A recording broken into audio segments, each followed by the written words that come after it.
Fantastic. All right. Well, welcome everyone. Thank you so much for joining us this evening or this afternoon, depending on where you're calling in from. I'm excited for today's session. And before I hand it over to our fantastic speaker and WGU alumna, I just want to go over just a few housekeeping items. Please be sure to stay muted throughout the call. That just helps us with audio and making sure that we can hear our speaker. We will have time for Q&A at the end of the session. At that point, you are welcome to add your questions in the chat or feel free to use that raise hand feature and then I'll call on you in order and then you can come off mute and ask those questions. Let's see here. The session is recorded, so you will have this recording afterwards if you want to rewatch any part of it. I will share that out with everyone who has registered for the session, and you can always find our recordings on our YouTube channel as well, so if you're ever curious. And let's see, and at the end of the session, I do have a survey from our career and professional development team. It's quick 2 questions. We appreciate the feedback. And I guess I realized I didn't introduce myself. My name is Ezra. I work at WGU in the Career and Professional Development Office, and I am so excited to hand it over now to Dr. Tina Flores, who is going to tell us a little bit more about remote nursing and what she does at MPF Federal. So Tina, handing it over to you. Absolutely. Hi, everyone. So I did go to WGU. I went there for 2 master's degrees. I got my MBA and my MSML. I really enjoyed that experience. It was such a fun time. And I know it sounds like weird. Fun, really? Yes. You'll get to the point afterwards where you're like, wow, that was great. Super fun. I really enjoyed it, and I love being able to come back and talk to others. Every time I see WGU on a resume, I'm like, yeah, let's do it. So it's definitely a pleasure. I did go beyond that, and I went to Capella to get my doctorate in business. So I'm not a medical doctor. I'm doctor of business, prescribing a Gantt chart here and there. And today I'd like to talk to you a little bit more about nursing beyond the bedside. Our agenda is going to kind of go like this. First is going to be like career options, because not all nursing work has to be direct patient care. A little bit about MPF Federal, where I am, what I do, what we do overall as a whole, because we are government contracting, but with the human edge. And then the immediate openings that we have right now, we do have our remote global nurse advice line nurse available, and then questions at the end. I do love questions, so please come in hot with those. So one of the reasons that I like talking about this topic, especially with nurses, things that we can do beyond the bedside for y'all, is 1 in 3 nurses report symptoms of burnout. 100,000 nurses left the workforce in the last 2 years, approximately. And emotional exhaustion is the top reason cited for leaving the bedside roles. So what does that tell me as a talent acquisition leader? Y'all are tired. There's a lot of things going on, and there's some changes that we're definitely trying to make. I'm definitely one of those people that is trying to implement EI within the bedside as well, but definitely looking for options as to how we can have nurses remove themselves from the bedside when they need a break. Maybe not forever, but definitely a break needs to be had here and there. Now, one of the things that I hear from nurses that apply for our remote positions is like, but am I still a nurse? Like, I want to be a nurse still. I want to still care for my patients. I want to still be able to give them everything. You're still a nurse from behind a desk. You're still a nurse from the other side of the phone. You're still a nurse if you're just kind of counting numbers and doing the MDS. That's still nursing, and it's still vital to the patient care that we face here in America. Some of the career options that I've seen, specifically where I am, that's what I've written down here, are research roles and those roles in the government. So clinical trial manager, huge. We definitely work in a lot of spaces that have clinical research trials, and a lot of times they need nurses in different capacities. So they'll need a nurse that's a clinical research project manager, clinical research quality manager to verify the quality of the studies. There's human subject research where you need to be involved check the vitals, check in the patients, check the progress, all of those things. And your nursing skills and knowledge is vital to those operations. When it comes to an outcomes analyst, you're looking at these results from the study. How are these things going? What trends are you noticing? Are you able to really get the data going to present it in a way that looks and feels wonderful for the stakeholders involved? Some of those stakeholders could be pharmaceutical companies. Some of those stakeholders could be government research entities.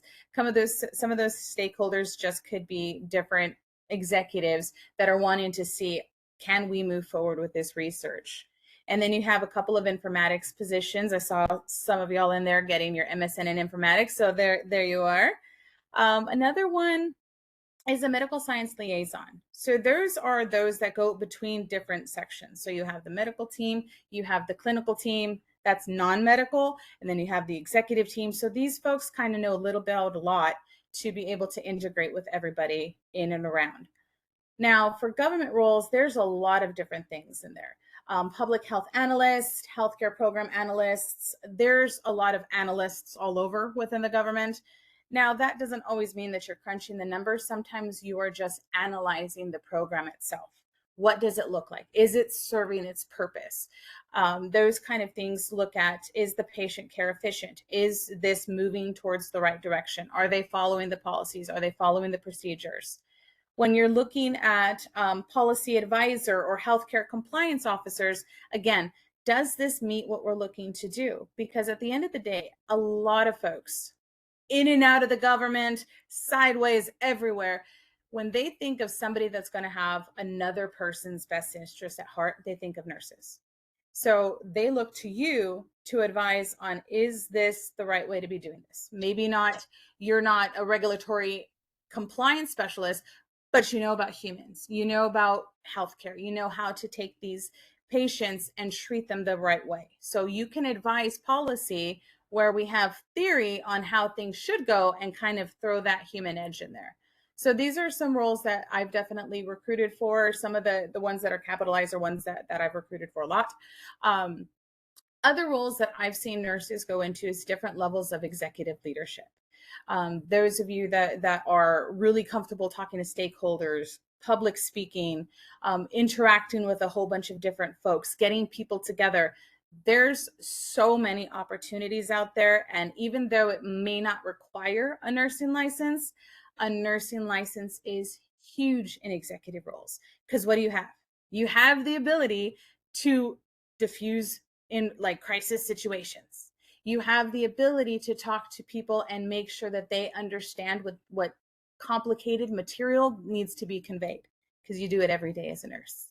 Now, fun fact about us at MPF Federal, the president of MPF Federal used to be a nurse. I don't think she has her license still, but she used to be a nurse. Her name is Anna Gilmore Hall, and she was a nurse for a very, very, very long time. So nurses are extra near and dear to all of our hearts here at MPF Federal because it's part of our culture. Now, we were established in 2012. We're headquartered in Gaithersburg, Maryland. We do have a nationwide presence. So we are, I believe, in all states, if I'm not mistaken, at least remotely. We have employees everywhere. And we bridge mission and execution. So a lot of our contracts span everything. So we have, like you guys know, nurses, and we have project managers, we have mission engineers, we have some compliance folks for the Department of Education, DOD, EPA, FDA, ABCDEFG, the entire alphabet soup of government organizations. We have some form of connection within there. Now, when we are looking to fill our contracts and have someone come aboard, we have a regular hiring process similar to these numbers here. So step 1 is apply. 2 is the recruiter screen. 3 is the hiring manager interview. And then 4 is the final selection. So when you apply online, it's this form that's unworkable. It's really easy. More often than not, you're able to upload your resume and it parses it through. None of that nonsense of, now that you've uploaded your entire life, can you please type it for us? We don't have that. Thank you for that. All you have to do is answer a couple questions. So that is a little bit of much, but it helps us to really identify the ideal candidates and get you through the process as fast as possible. Because when you're looking for work, you don't want to sit and dawdle for too long. You want some answers quickly. And I do pride myself in having my recruitment team being able to get through these applications as quickly as possible. Now, in the recruiter screen, what you can expect is usually a Teams call. So this way they can talk with you face to face, and they get to kind of know you a little bit better. You get to know them a little bit better. Specifically when talking about the nursing roles, most of the nursing roles that we have, there is an on-camera component to them. Even if it's just during training, there is an on-camera component to them. So there will be the need to validate workspace and be able to understand that you're in a good environment.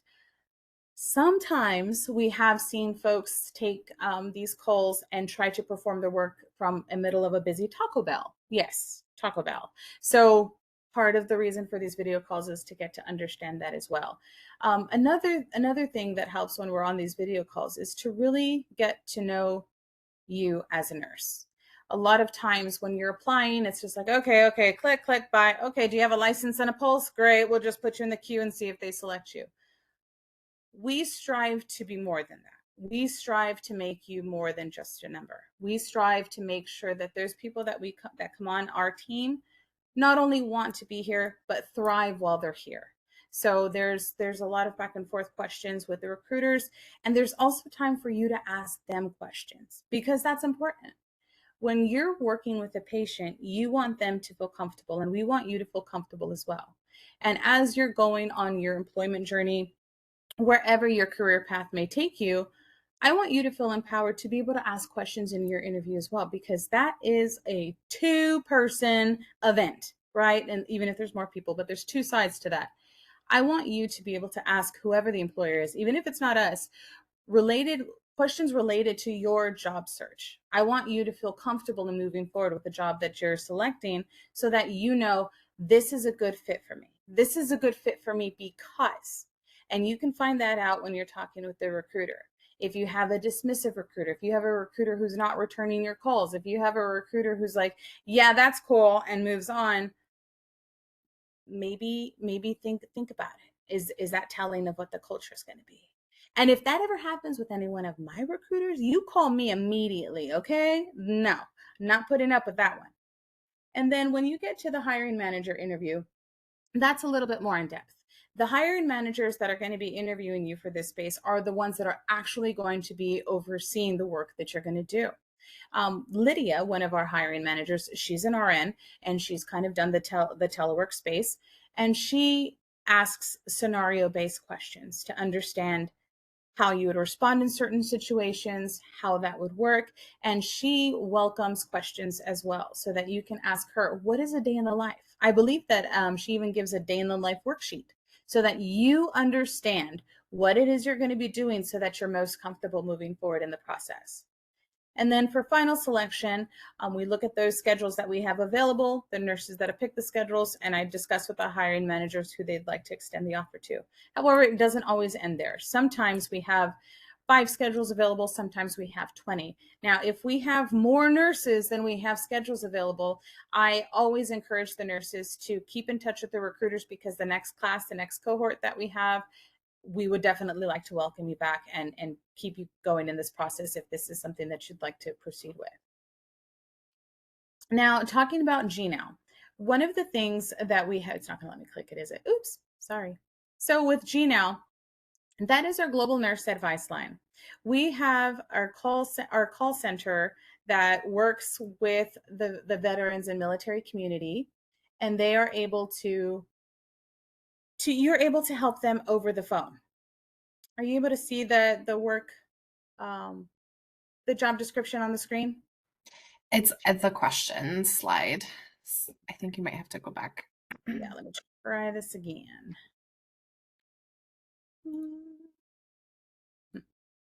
How's that? Oh, perfect. Okay. So for this role here, this is remote. This is a remote position, and this is a teletriage nursing position. When you're working in this position here, what this is it's very much a call center from home. You're going to be taking calls that are automatically routed into your headset. We provide the headset, we provide the computer, we provide 2 monitors, a keyboard, and a mouse.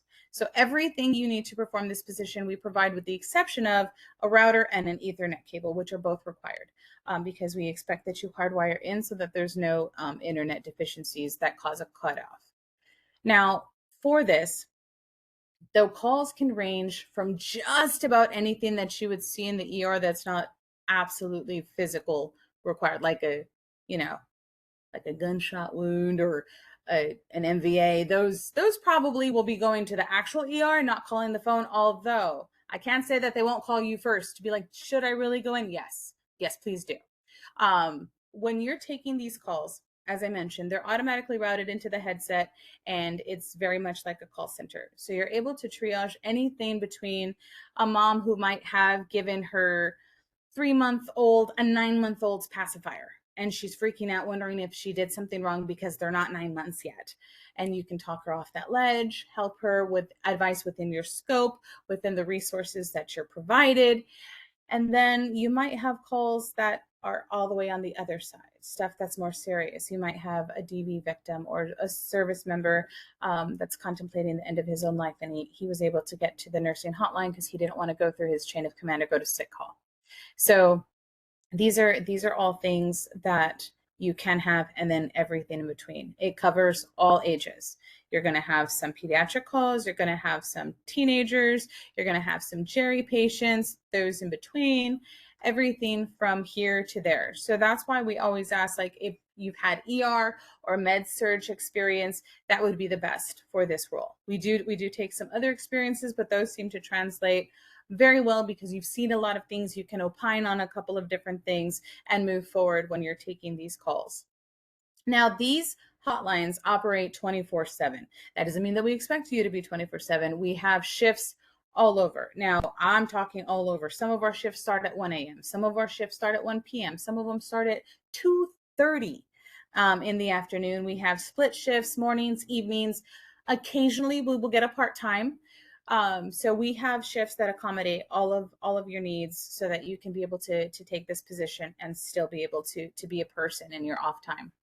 Now, the only time that there is a rigid requirement of like, okay, like we can't really work within that would be the training. We do have a 6-week training that is within this position, and that usually goes from 8 to 4:30 Central, and that is Monday through Friday.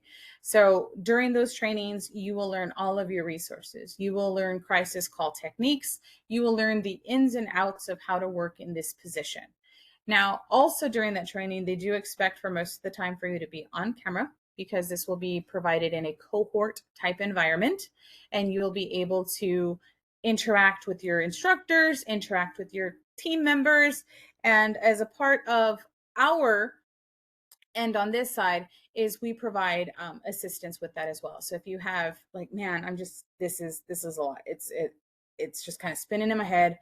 You can always reach out to Lydia, and she can kind of walk you through and try to help you through the process so that you do feel that support outside of the training as well.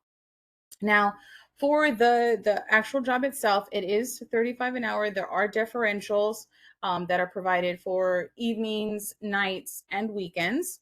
And then we have, like I said, 100% remote. So there is no time that you're going to need to go anywhere. You don't need to go in for training. You don't need to come in for like quarterly compliance. It's 100% at home. Now, the drawback to it being 100% at home is that you need to be in a space that is occupied solely by you, 4 walls, door, to be able to comply with HIPAA requirements, because we can't have anyone else listening to the calls, and we have to have a distraction-free environment. So those are some caveats that like, ooh, yay, remote. But these are some things that we need to keep in mind as well. And then when you're going through these calls and you're going forward, you've gotten out of training, all of that stuff, there's a couple things to keep in mind, like metrics. Because it is a call center type environment, there are some metrics that we want you to observe, such as average handle time, hold time. I think there's an idle time. I think that's what it's called. Like if you go idle, you're not taking any calls, anything like that. They do assign you your lunch break so they know when you're taking it. If you need to take any breaks in between, you can always let your team know. I know that I might be making it sound like, oh my gosh, that's really rigid. Yes, yes, but I'd rather you know that up front than to be like, woohoo, remote, and wait, hold on, what did Tina suck me into? Like, what is this? So I do want you guys to have all the information up front, because I feel that transparency is key from me to you, from you to me, from us to each other. And going back to those metrics, they go over the metrics with you in training so that you know what they are, you know how to hit it. And then afterwards, Lydia, that we've talked about her a little bit so far, she will be monitoring those metrics with you and kind of go over those with you to make sure that those are being hit.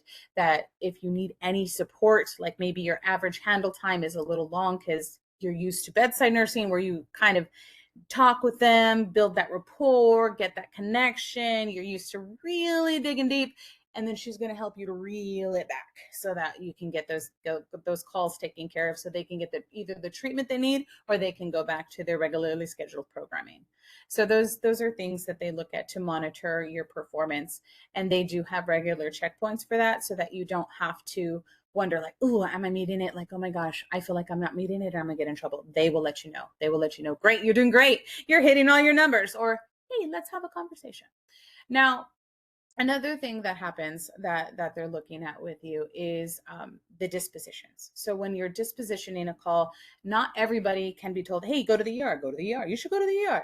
And obviously not everyone should be told, stay at home, it's fine, get some ice, the old military way, ibuprofen and change your socks, right? No, that's not for everyone either.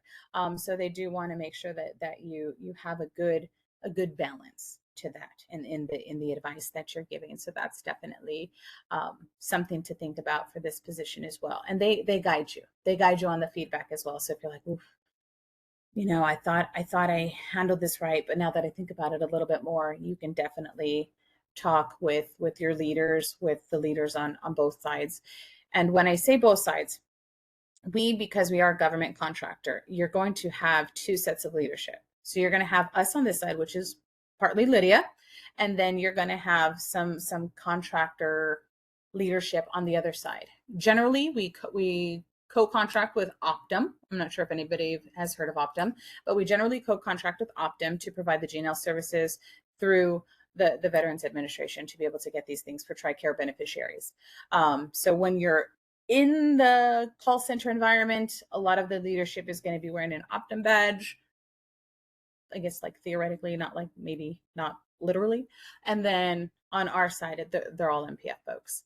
Now, when looking at going from this to that, right? So from bedside to call center, the volume of calls tends to be a point that people are like, ooh, yikes, didn't expect that. And it's not always super voluminous, but I do like to share a little bit more about that when I'm first talking with nurses, because it can be a pain point. Now, it's not that the calls are coming in absolute rapid fire all day long, boom, boom, boom, but they do come in, and they do come in automatically. It's not like the phone rings and you're like, ooh, oh no, I'm gonna let that one slide. No, they just kind of come in automatically. They beep, and then you do have to press a button to accept them, but all of that is taken into consideration. So generally, there's not so many that it's obscene. It's not like 150 calls in a like a generic sales-based call center environment, but about every, I think the average that they're going through is like 4 to 6 minutes there's a call. So it is pretty voluminous. Now, after all that doom and gloom about metrics, let's talk about some good stuff, some things that are great for y'all, right? So one of the things that we do to really make sure that we have coverage nationwide is we make sure that our nurses have licensure in all 50 states. Oh man, does that mean I have to go and get it before I apply? No, ma'am. No, it does not. No, sir. What it means is that we make sure that you have a multi-state license to start, so that gives us a good starting point. And after that, you can go ahead and get the rest of the licensures within your 90 days through our system that we pay for. So all you have to do, you don't have to worry about shelling out the money, but you do have to shell out the time to go ahead and fill out all the applications, because we can't do that for you. Now, There are a couple of different states that tend to be a little bit meaner. California, looking at you, when it comes to getting those licensures in an appropriate time. So those ones, they tend to let you know, like right when training starts, get started on this. Get all of your documents together, get everything going so that you can get that rocking and rolling so that you can have it by the time you end your training. So after training's over, they're looking for you to have as many licensures as possible so that they don't have to reroute calls, because the worst thing that we've seen happen is when somebody is on the edge, somebody is in a crisis, somebody's really crying out for help. And this is, for some reason, the one number that they picked up or that they Googled and they were able to get a hold of, and the call drops, or they have to be routed to somebody else, right? So those are the two big things. If they have to be routed to somebody else and they're like, oh, forget it, and they hang up, we don't know what's going to happen. We don't really be able to call them back to see what's going on. So having all of these licensures is a plus for that. That's why it's extra important. Now, again, I know I was going to go gloomy. Let's come back right up, okay? So, but what that does for you is that makes you super, super marketable if you ever decide to do anything else. Nursing is not a one and done type of career. There are so many options out there. So let's just say you were here for a couple years, you got your sea legs, you're ready to rock and roll in the remote world. You now have 50 licenses. You can go anywhere and do anything. So, yes, like money, show me all the opportunities. Hey, Tina, I've been here a couple years. I see that you got this one over there. I like that. Can I have it? It's actually in Ohio. Guess what? I'm licensed in all 50 states. Let's go. Okay, great. And then it's all good to go. So those are things that benefit you as well, as in addition to the remote experience and all of the triage stuff that comes, that a lot of companies are starting to look for currently. So that's good. Now I know that we're kind of at the 30-minute mark. I wanted to see if anyone had any pressing questions that I could try to answer, to make sure that we have enough time just in case.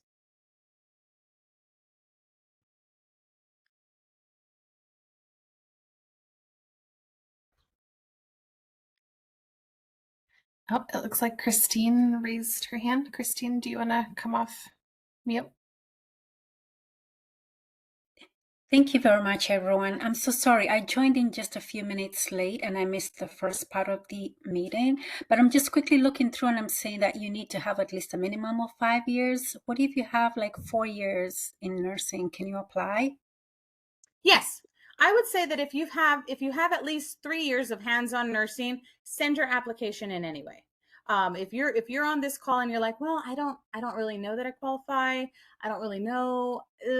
I'm not sure. I'm not even sure what this would look like to anybody. You're still welcome to send me your resume. Let's have a conversation about it for sure. Thank you so much for clarifying that for me. Oh, you're welcome. All right, and then Cece, is that how you say that? Sorry, yes. Yeah. So I attended a conference that had a session presented by a nurse lawyer person, and Oh, nice. she suggested that having uh, too many state licenses was not a good thing. That if something should happen in one state, that all of the other states can then um, take you to task, like make charges or do whatever against you because you have um, if you lose your license in like the original state that it got whatever. And she made it sound very very simple then, but it sounds more complicated now. But like essentially if something happens in one state, literally all of the other states that you have a license in can then come after you legally. So you're talking about having 50 in Mm-hmm. licenses, and this in remembering the session that I went to sounds like I don't expect to ever cause a problem or have a problem. I haven't had one yet, but if something like that happens, that sounds like a 50 state nightmare. Mm. I'm gonna hold off on. I feel like if I were to I'm trying to steer clear of UPL here, unauthorized practice of law. I don't want to give you legal advice and say like it's going to be great, no problem, or it's nothing's going to happen, because that's not a position that I'm willing to take on this. I would definitely. Well, let me see how I can navigate this. Yikes! Good one, thanks, Cece. Right out the gate. Let's do a big one. Let me try to make it as complicated as possible. Thank you. I appreciate that. So I have not yet seen that be an issue over the several years. I think it's been six years that we've been working on the GNL program and having nurses with multiple licenses. That does not mean that it cannot happen, and I won't say that it won't happen and that it can't happen. I have not seen that happen yet. Now, as far as your rights and whether or not there is an increased legal risk to you having multiple state licensures, I would definitely, as an individual, contact an attorney to see what legal rights you have, because I cannot provide you legal advice. I can only say that from the nurses that I've worked with on this specific program where they have gotten a million licensures, it has benefited their career, both with us and then outside when they decide to transition out. Luckily, I haven't had that situation arise yet, but I definitely, if you have the presenter's information, I would be wonderfully interested to kind of see that and maybe even reach out and be like, hey, hold on here. I was under the impression that, and definitely connect with her to see what things I can say in the future and what information she has so that I can research and share with the company, because that's definitely something I'd like to look further into. Okay, I'll find her number and post it for you. Thank you. I appreciate it.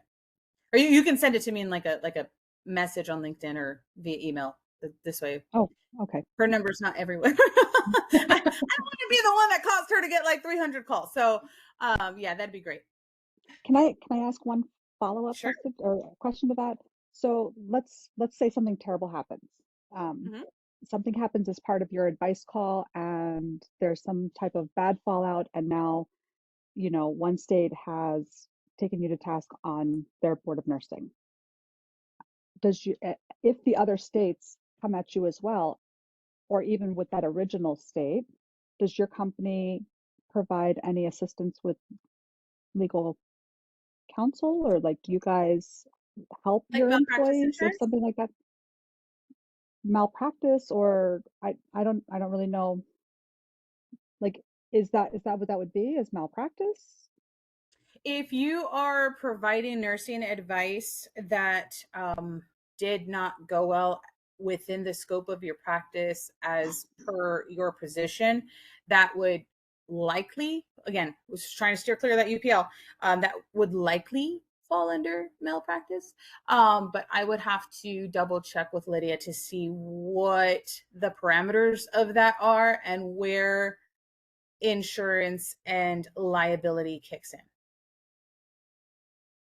Okay. To be able to best answer that question. Great. Let's see. Rebecca also had her hand up, or their hand up. Rebecca.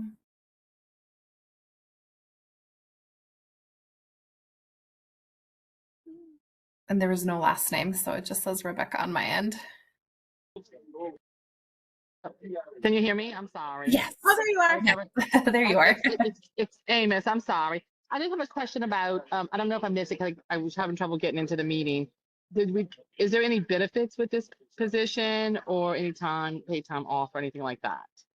Yes. So standard PTO is about 2 weeks, and benefits are all inclusive. So we have the medical, dental, vision. We have a 401k. There are sick time that is separate from regular PTO. And then I believe that we still have the tuition assistance up to $1,000 after you've been with the company for a year.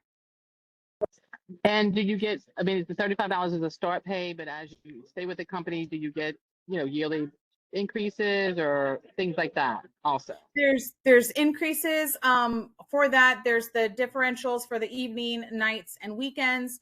And then there's also opportunities. So if you wanted to be a lead on the it's not a literal floor, but on the floor, then there are opportunities for advancement as well.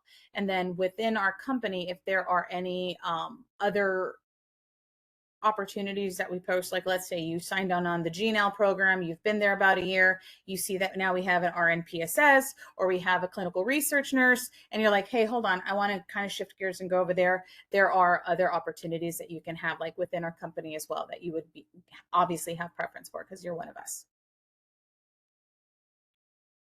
That answered my questions. Thank you. Perfect. Great. You're welcome.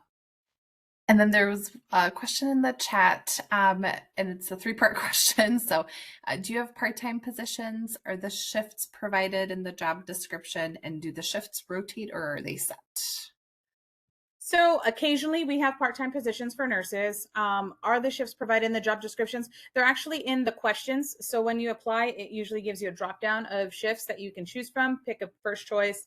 If you have alternating things, or like actually none of these makes sense for me for this round, we do hire in cohorts. So we hire in groups, and we change those groups. We usually hire every month. Sometimes we get a month or two off due to volume needs and whatever. Sometimes we have 2 in a month. So it all depends. And then those shifts do rotate. So they rotate for availability. So this time we might have a lot of 3 to midnight. We might have 2 12s and 4 10s and 3 8s. This cohort, next cohort, we might have 10 12. Wouldn't that be nice? We never had, I don't know why I said that. We never have 10 12s. We'll have like 3 12s, 12 8s, and then like 2 10s. 10, 8, 10, and 12 being the hours of the shift. And those would be different hours. Those would be, maybe we'll have a whole bunch of mornings or a whole bunch of nights, and then we'll have like a mid shift, we'll have split shift. So the availabilities of the shifts rotate. However, when you pick your shift, you're scheduled, you get your offer, you accept, this is your schedule.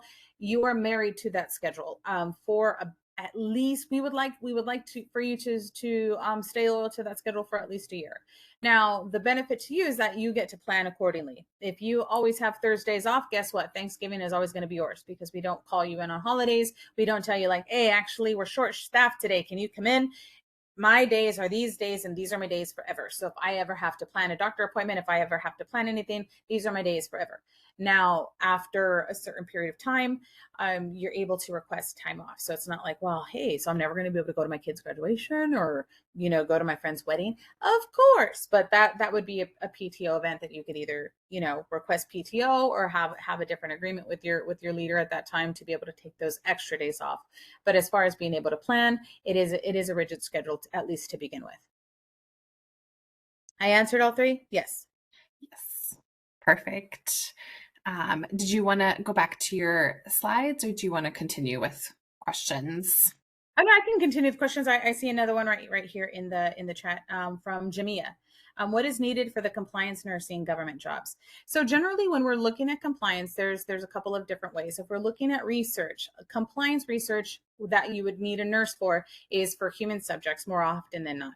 So you're going to make sure that the subjects and the way that they're being tested is aligned with the actual study itself. So if the study says that they need to be tested, they need to have their blood tested every week to be in compliance and those records to be logged, then you are verifying that those are tested, that the records are logged. If we need a nurse to be able to look at the healthcare component of the things that are going on with these subjects, then that would be your job there. So when you're looking at what's needed, sometimes, depending on exactly where you're going to fit into that compliance space, is your regulatory knowledge. Are you readily familiar with the regulatory guidelines for this specific space? There's usually 3 kinds. There's good clinical practice, good medical practice, or good lab practice, or manufacturing. Manufacturing is GMP. I'm sorry. And then, so of those 3, those are different specialties. So clinical is different from manufacturing, which is different from lab. Those are 3 sets of ways that the research is done. Now, learning those, understanding those is a good start for regulatory compliance. When you're looking at the policies and the procedures related to those things, those are good to know and be able to speak of. When you're looking at your resume, let's say you've done a lot of bedside care, you kind of dabbled, you maybe took a class or you participated as an extern in a research space and you're like, I really like this, but how am I going to get in if I don't have the experience? A lot of times what I tell folks to do is transparently translate. So don't like just, all right, I have all the experience, look at all these things that I did, but definitely communicate in a way that I've done this, which is very similar to what you're looking for here. I have this experience and this is how it works for what you're looking for. You need me to have experience with human research subjects. In my externship, I worked with human research subjects in this way, that way, and the other. I also was able to do this, this, and that for this clinic, which really translates to this position because, so that you're telling them what they need to know. The words are in there. So it's a little cheat code when you're adding the words that they're looking for, but it really helps you out. So that's something that I also want to kind of cover with you guys when you guys are putting in resumes. It's not cheating to put in the right words in an honest way. So if they're looking for A, B, and C, and you're like, ah, man, I only got A, B and C does not exist. You can put B and C in there. So those words are in there, but say, I do have A, I don't have as much experience or any experience with B and C. However, I understand the principles of B and C. So the words are there, but you are honest.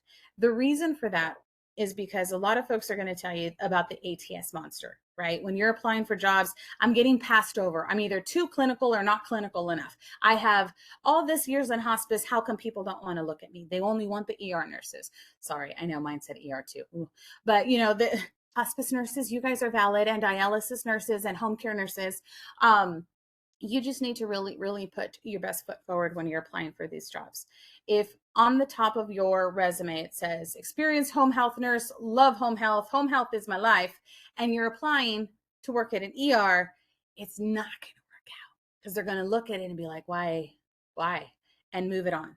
I'm not saying that that's the best practice. I actually have spoken with a lot of recruiters that is the worst practice, but it happens. You know, and I want you to have the best foot forward. So when you're putting these resumes together, definitely put it in a way that presents yourself best for the position you're applying for.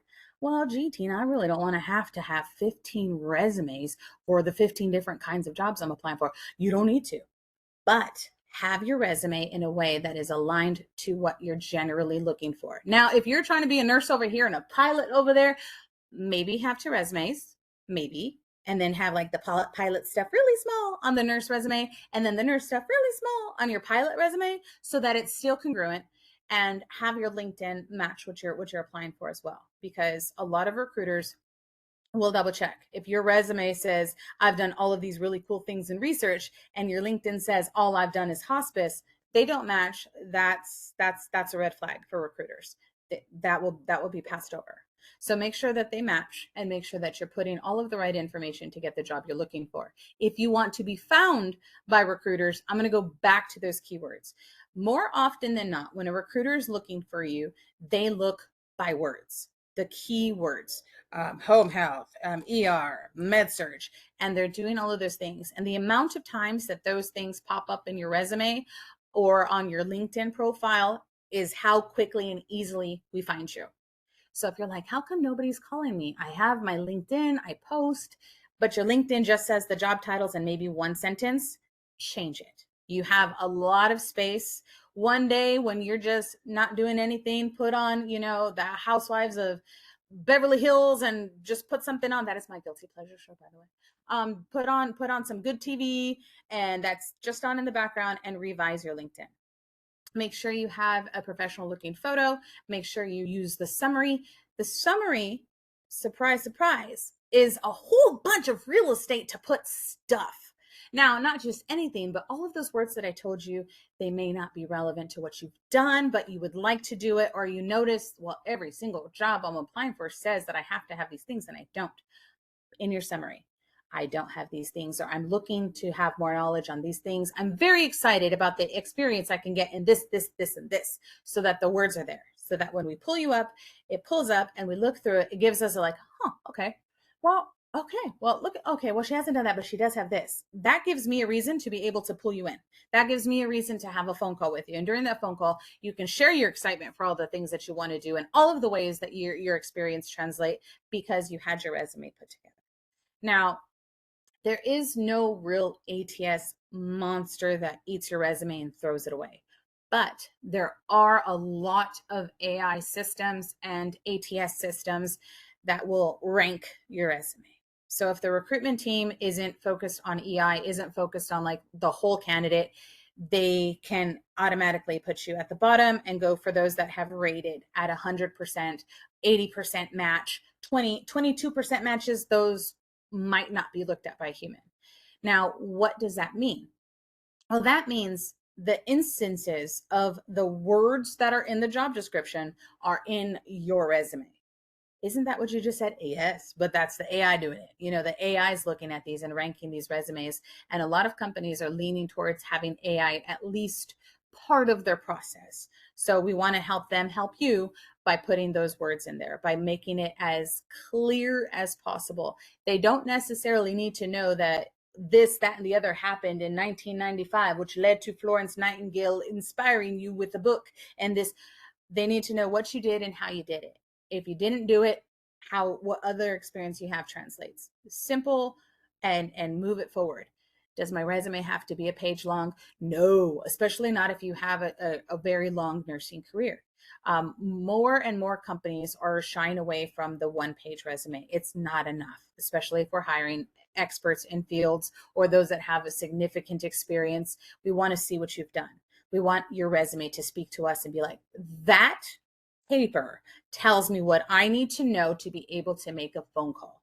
That paper has enough for me to be able to have time spent for my team to move this person forward. So all of those things need to be on the paper. Sometimes that paper needs to be 2 to 3 pages long. Federal resumes are like novels. They are so long, 15 pages, 10 pages, golly. So your measly 3 pages, you're fine, especially if you're working for a government contractor. They've seen them all. So add the good stuff in there. If you have 300 certifications, put them on there. If they're wonky certifications that aren't super relevant, maybe like have like a relevant certification section that's smaller certifications, that's fine. If you've had a career shift or a career gap, some of the ways that I suggest dressing those up is to hit them head on. You don't want somebody to ask you what happened between here and here if you have some way to put it. You know, I was able to, you know, take some time off and do some education, do this, travel, and then from there, I was able to land this position doing this, this, and that. So there's your gap. They discussed it. Then you have a narrative to go into the interview with. I would also suggest that you prepare. How much time do we have? Okay. I have a couple more minutes. I'm going to talk about interviews and then I'm going to open it back up to any more questions. Okay. So interviewing is a skill. Interviewing is a skill. One more time, ladies and gentlemen, interviewing is a skill.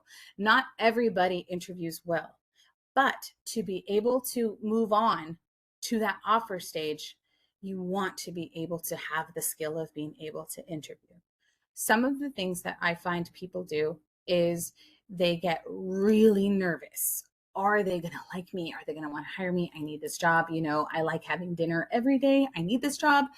Those kind of things really get into your head and you really get so nervous that you're like, and you don't have any personality in the interview. Now, I'm not saying everybody needs to be wild and bubbly and loud like some people here, but they definitely want to see who you are. You know, how are you going to be able to answer these questions? Do you have the knowledge that they're looking for?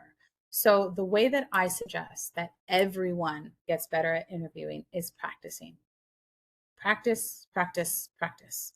If you have the ability to sit with a friend, to reach out to WGU to participate in some of their student services, do it because it helps. The more you get comfortable talking about yourself, the easier it is for you to really ace the interviews.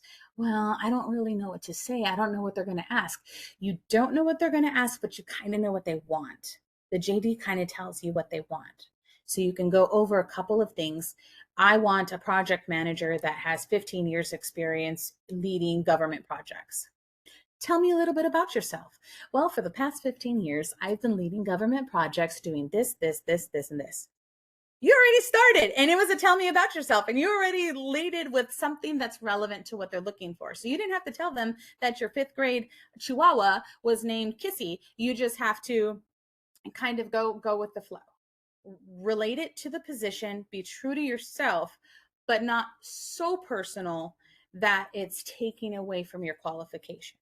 Does that make sense? I hope that makes sense. Okay, 10 more minutes. I do want to see if there's any other questions that I can try to answer. That is fantastic advice. I did, while we're waiting for questions to come in, I did throw in 2 resources from WGU's, the Career and Professional Development Office. One is resume resources, and the other one is interview prep resources. We have a tool that you can access for free called Big Interview, where you can do the practicing. So you can go in, you can pick what type of an interview it is, you can practice your pitch. And now with, of course, AI, it starts giving you some feedback too, but it is a fantastic tool if you haven't ever used it. And then, yes, there was a question here about remote workers needing to reside in the United States. For this position, yes. For this position, they do need to reside in the United States. We have several positions that require U.S. citizenship because they are pursuant to a federal contract. So that's slightly different than having to reside in the United States. But also for this position, they do need to reside in the United States. And there are internet speed requirements. So those that are in more rural areas, there, if you have satellite only, it's not valid for this position, only because they do have a certain speed requirement and a connectivity requirement, because as mentioned earlier, the nature and depth of some of these calls, we can't have them dropping. So there is an internet requirement as well. And Rebecca asked how to apply. And yes, I can drop that link in the chat here. Again, give me one moment. And I'll send it out via email too. Perfect. And then once you're in that application home, if you click the MPF, it'll take you to all of our open positions. If you see something that somebody you know would like, or a different role, or you're like, none of these really match, can you and I just talk real quick? Absolutely. Send me an email with your resume. Let's have a conversation. Just let me know that you're in this chat, and we'll definitely have a talk. Great. And then there is another question here. Do you have any remote roles for student nurses? Not specifically for student nurses in the capacity of a student nurse, like an externship or anything like that. We do have some entry, I want to say like clinical research roles. I think that's the best way to qualify them, or regulatory environment roles that a student nurse could take on. But that would be the closest, most adjacent thing for a nursing student. Perfect. Does that help? Is it Cami? Yes. Oh, fantastic. Perfect. Thank you. Any other questions? Yes, we are recording the session, so you will be able to go back and take a look at that if you did miss the beginning. And yes, the links will also be provided. So I do send out a follow-up email. As long as you've registered and are in that, you will get the recording and the links that were shared today. And is it Karen or Karen? I see you raised your hand. It's Karen.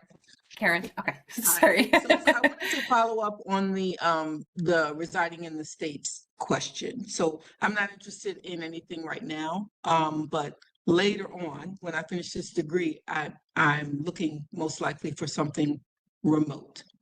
Okay. And my husband works for the federal government. He's going to retire soon, and we are considering moving out of the country. So just curious, would there be positions available? Oh, by the way, we're both veterans as well.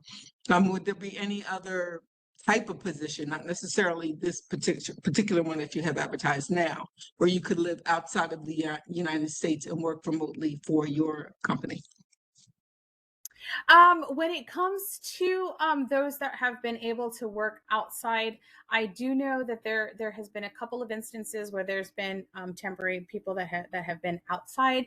I wouldn't be able to say any of the roles that we currently have are able to just outright, like, for sure you can do that. More often than not, we have some Eastern hours. So if we have a really qualified candidate that's able to work within Eastern hours, if there's any like quarterly travel, you're able to accommodate that. I know there's no travel for this nursing position. I'm thinking of other positions that we have where there's a little bit more flexibility. That might be something that we can work with. Thank you. Mhm. All right. Okay. And then let's see here. We've got a few coming in all at once. Okay. Your email, Tina, is it okay if I put it in the chat, or do you prefer me 100%. sending it out? Yeah. All right. All right. There is her email. And let's see. Roxy, I have been a surgery circulator for 30 years. The last 3 years, I have been a database coordinator for surgical services. I'm essentially the IT liaison for the circulators with Epic. I will finish my MSN Informatics hopefully by November. Are there any remote positions that could utilize my experience? With me specifically right now, I don't have anything that's like that right now. However, that experience is amazing. Epic is huge. There's a lot of folks that want to be doing a lot more with the electronic healthcare systems. So we are currently working on getting a couple of different healthcare contracts in this space, and informatics is huge right now. So yay, all y'all getting that degree. So I don't have anything specifically right now that you can actively apply to, but let's be besties, because I'm probably going to need to have your information and your resume here in the next couple months. So I would love to connect with you as well. Everyone. There is no favorite child here. I love you all the same. Thank you. You're welcome. Great. And then, oh, sorry. I'm going to go ahead to the next question here that came in the chat first. Let's see. Michelle asks, if I live in a state that does not participate in the nurse licensure compact program, how many states would I need to apply for licensure in before applying? So unfortunately, if you reside in a state that doesn't participate in the compact, we're unable to move forward, because you do have to have a compact license from the state in which you reside. So if you live in California, for example, you would not be able to apply for the GNAL position, because the compact license is required to start. Now for RN-PSS, the RN Patient Safety Specialist position, that one you would, because only a single state license is required for that one. That one is where you are reviewing. I know we didn't talk about it because I don't have an open one right now, but that's where you're reviewing some patient interactions to make sure that safety was maintained and that the best care was provided to our veterans. So you may want to look at that one when we have them come up. Perfect. And is there, Tina, I'm just going to ask, is there a way for them, like a talent community or a job alert, or is it just best to follow you on LinkedIn? What's a good way to just kind of make sure that they're staying, in the loop on what's happening? Absolutely. So connecting with me on LinkedIn is definitely a great way, because I tend to post all of our jobs there. Unless they're super ultra niche, then I don't post those. Like if you're like a mission engineer that's been doing it for 20 years, even though it's been around for like 19, I'm probably not going to post that job. But for the most part, all of the healthcare jobs are posted on LinkedIn. So definitely connect with me and my team there. You can also apply. There should be an option to, if you don't see anything here, send in your resume. It gets sent to us in the pool, and then we can go there. And we do look there very often when we have some obscure roles and we're like, nobody's applying, let's check the pool. But the best way, I would say, is to reach out to me directly. Let's have that conversation. Let's have that connection, so that I make sure to flag you, assign you to one of my recruiters for regular follow-up. I usually have them follow up with my pool people about once a month to see where they're at, what they're looking for, if anything's changed, to see what opportunities we can match. Perfect. So definitely follow up. I'm going to put in your general website where they can sign up for the talent pool. I just put that in the chat. And then if you go to the website, I think you can also see all of the other jobs that you have open right now, correct? Because I Right. know that was another question. Okay, perfectly. Let's see here. Sherry's wondering what qualifications or certifications do you need to be an entry-level triage nurse? She's a critical care nurse for 22 years wanting to go remote. So if we're talking triage, like telephonic triage, like a call center ER type of thing, I think that just being able to have the hands-on care usually works really well to get those kind of positions. If you've dealt with a variety of different things, that helps you with getting triage jobs. For ours specifically, we just look for that hands-on experience, recent hands-on experience, dealing with a variety of different patients, because it helps us to understand that you'd be prepared to handle anything that comes in on the phone. For other companies and other jobs that are looking for triage, they tend to look for like hands-on care and being able to navigate those things. A lot of them are looking for remote experience. So I would say that if you have any experience taking telephone calls, if you're a critical care nurse, but on your unit, you were ever like the unit nurse or the charge, and you had to handle the phone calls, liaise between different departments, handle all that stuff, I would put that on your resume to make it sound a lot more aligned with what their needs are. Perfect. All right. And with that, I recognize we are at time. So I want to be respectful of your time, Tina, as well as everyone here today. Thank you so much. I think I have learned a lot. I know my sister is a nurse, so I very much so appreciate all the nurses out there. And I think I appreciate also just you sharing some additional ways that you can still be a nurse, but maybe take a break from that bedside, especially if you are feeling that burnout. As I promised, we have the recording. I will send that out to everyone along with the links. And then I'm just going to drop in the chat here real quick, our little 2-question survey. If you guys have a minute and can fill that out, our team appreciates that. Because we do look at those and we do look at your suggestions. So please take a moment to complete that. And with that, I'm going to go ahead and kind of finish this out, Tina, unless you have anything else, last thoughts or last advice you want to share with everyone. No, nothing on my end. All right, fantastic. All right, well, thank you everyone for joining us. And thank you so much, Tina, again, for a fantastic session. You guys have a good night, have a good afternoon, again, depending on where you are, and we'll be in touch. So, all right, take care, everyone. Bye, everyone. Have a good night.